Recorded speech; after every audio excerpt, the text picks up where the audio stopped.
promises. And we're already seeing across the country people standing up and speaking out against their dangerous agenda. The public is opposed to their cuts to Medicaid.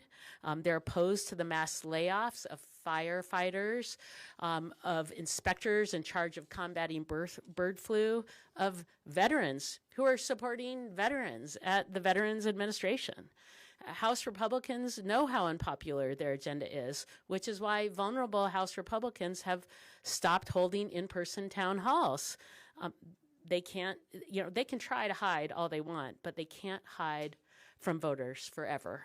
The frustration and anger we're seeing across the country should send a loud message to House Republicans. People are ready for a change, and they're ready to help House Democrats take back the gavels.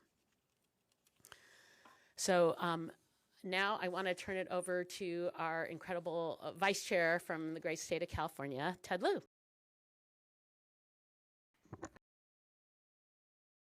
Aguilar and I are excited about this year's Issues Conference, and let me start by thanking Leader Hakeem Jeffries, Whip Clark, and Chairman Aguilar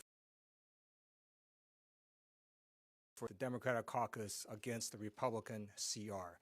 That was a strong show. Donald Trump last week came to Congress and he promised a Trump slump. We see that prices have increased, especially egg price, approximately 2,500 points since Trump took office. And this is because of his chaotic policies, such as indiscriminate tariffs, and then his weakness and indecisiveness in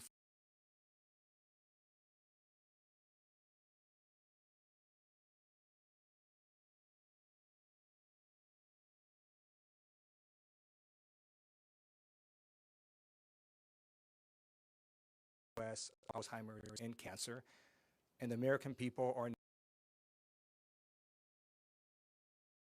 state Senate seat in Iowa that Trump had won by 21 points. And just this week in a House delegate seat, our candidate overperformed by 20.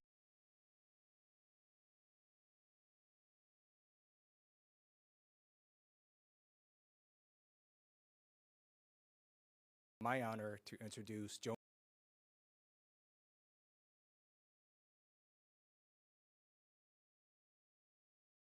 Well, good afternoon. I thank you all for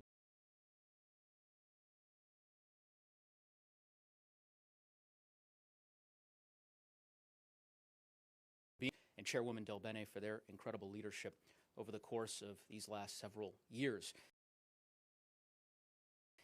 This morning, that I think so well encapsulates that we are living through and the precarious moment that we find ourselves in. From CBS News, and the headline is this: Lutnick says Trump's policies are, quote, worth it, even if they lead to a recession. The Lutnick, of course, that this article is referring to is President Trump's Commerce Secretary. Think about that for a second. That in his view, these reckless economic policies are worth it, even if they cause a recession. And it appears they will get their wish.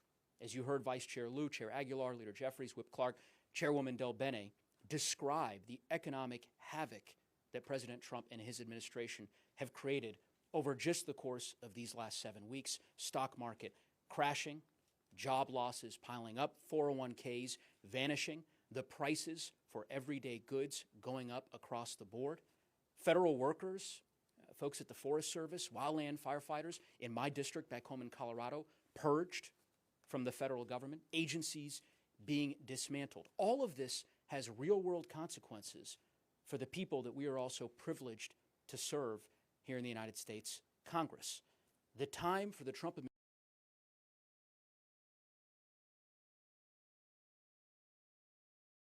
an decisive, comprehensive response from House Democrats, which is precisely what we've done for the better part of the last 7 weeks, and we look forward to having more discussions on our response in the days ahead. And with that, I'll turn it back to Chairman Aguilar. Thank you, Joe. Questions? Brianna? Question for all of you, but Mr. Leader, I know you said a couple weeks ago, what leverage do we have as obviously, you all exerted some kind of leverage yesterday, and you almost unanimously voted against. Is that the only point of leverage that you guys foresee being able to use? And should Senate Democrats also use that leverage of voting no on this bill? The leaders also talked about, look, there's a debt limit, there's future appropriations, discussions. There will be opportunities for us to show how united we are fighting for the American people. Susan Del Bene came from a hearing where Ways and Means members were doing just that. Each and every day, we show we're united for everyday Americans. Now, we're going to continue to work with our members and talk about ideas and strategies on how we show that, how we demonstrate that. The leader will guide our efforts. But what you saw yesterday and what you saw in the budget reconciliation vote, where Catherine Clark and her whip team got every Democrat on board, shows and demonstrates exactly who we're fighting for and what our focus is. Mr. Leader. That was a rhetorical question that I asked in response to a reckless charge from Speaker Mike Johnson that it was House Democrats who would determine to shut down the government. I'm not even sure why we're still on that point. After what we've seen repeatedly in terms of House Democrats standing firmly together to oppose the largest Medicaid cut in American history. Every single House Democrat. And Republicans are on the run all across America, which is why they have been ordered not to hold town hall meetings. House Democrats are doing the exact opposite. Next week, we will have a day of action all across America in support of Medicaid. And our members will continue to hold town hall meetings, engage with constituents, visit schools, hospitals, and nursing homes to make it clear that we're standing up for the American people. So we will continue to be united in our defense of everyday Americans, and Republicans are clearly united in bending the knee to Donald Trump and Elon Musk. Should Senate Democrats also stay united like you all? I don't know why anyone would support that bill. For the United States Senate, look, we're going to wait for the white smoke just like everybody else out of their lunch. But there is nothing in this bill that gives the certainty that the American public need. Cuts to veterans' health care, continued cuts for these agencies that are providing services from wildland firefighting to cancer research. Elon Musk and Donald Trump are systematically already shutting down the federal government. Why we would want any part of that, I have no idea. Over here.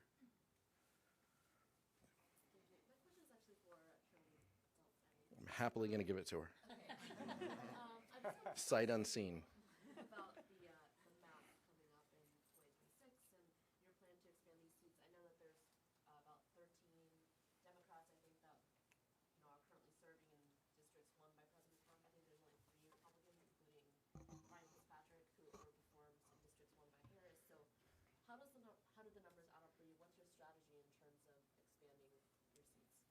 Well, you actually talked about part of it. One, we overperformed last cycle. We gained seats. We flipped 10 seats from red to blue, and we are 215, which puts us in an incredible position. So we need 3 more seats. As you said, we won also in Trump districts across the country, and I think given that was before the chaos and dysfunction that we've seen from the Republican Party already, just in 2 months, and the outrage that we've heard from the American people across the country. So we're going to hold them accountable. I think that folks want to see, and economic issues are top of mind. We're going to continue to recruit and have great candidates. That's one reason we won across the country, even in tough districts.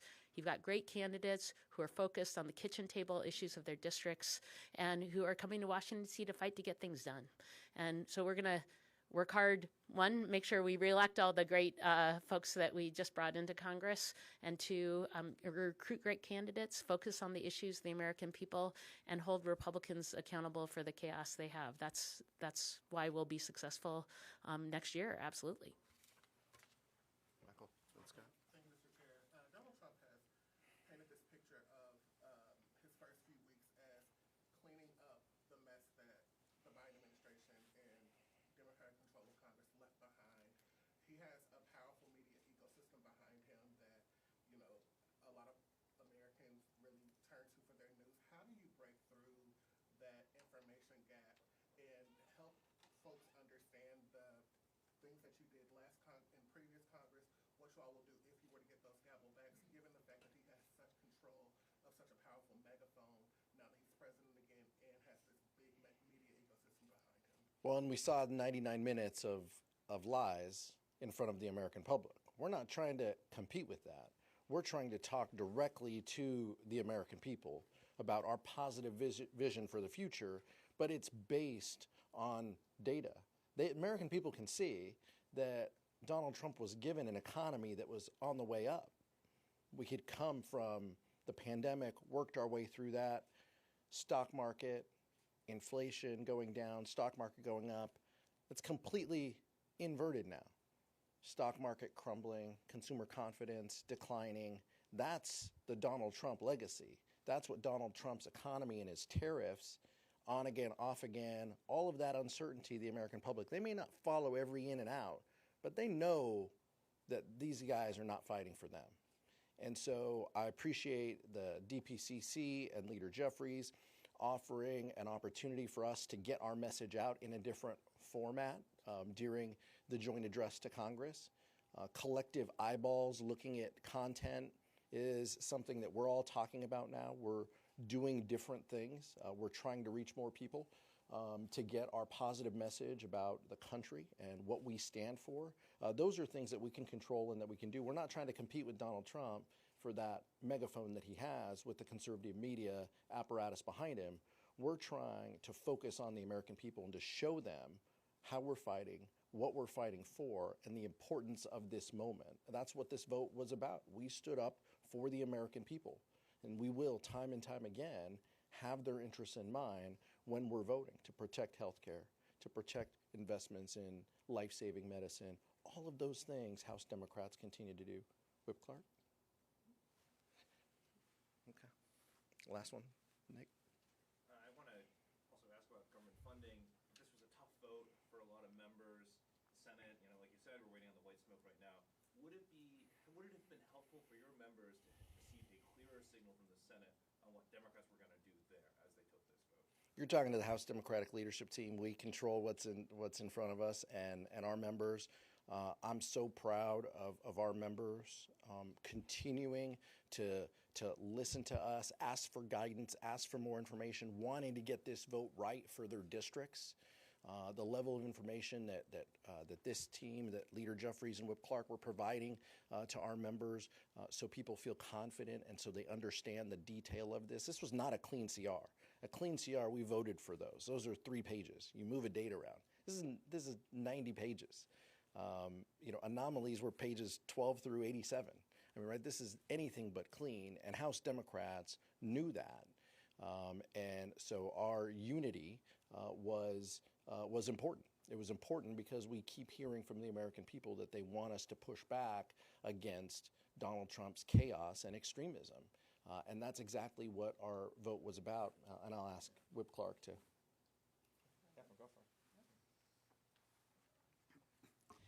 Yeah, just to add what our chairman already said, what we were faced with was really 2 prongs. One, we have a blank check to Doge, to keep on doging and taking a chainsaw to the very programs that American families are saying they want us to protect, whether that's their health care or veterans benefits or public schools. Social Security is, we have said repeatedly, if this CR protected Social Security, Medicare, and Medicaid, we would have voted for it. but they did just the opposite. And how do we know this is all part of the scheme of dismantling government, taking deserving taxpayer dollars and giving it to the billionaire class? Because Republicans told us so. You saw Freedom Caucus members coming out and saying, I am now going to support this CR after I have been told by the Trump administration this will be a path to further cuts and spending. That is a path to stealing taxpayer dollars.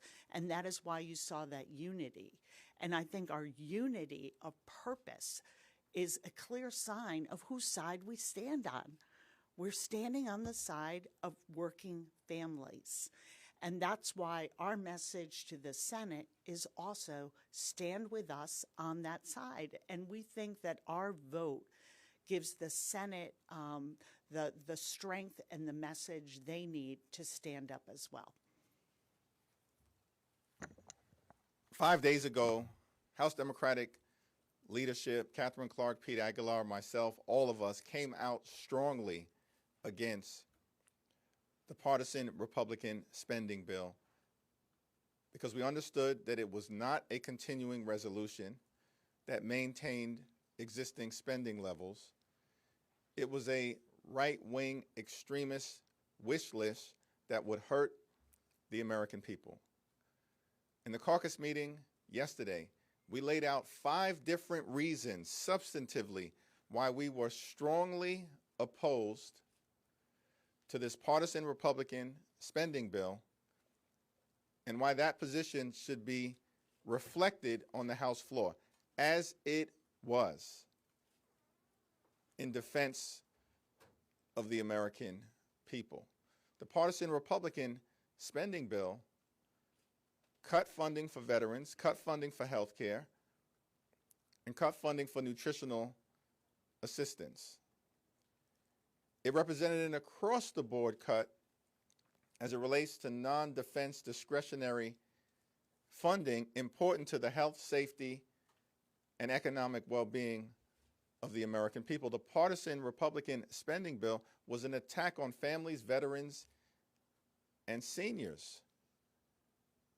The bill that was strongly opposed by House Democrats is a power grab that further unleashes and entrenches Elon Musk's efforts to take a chainsaw to Social Security, Medicare, Medicaid, and the priorities of the American people.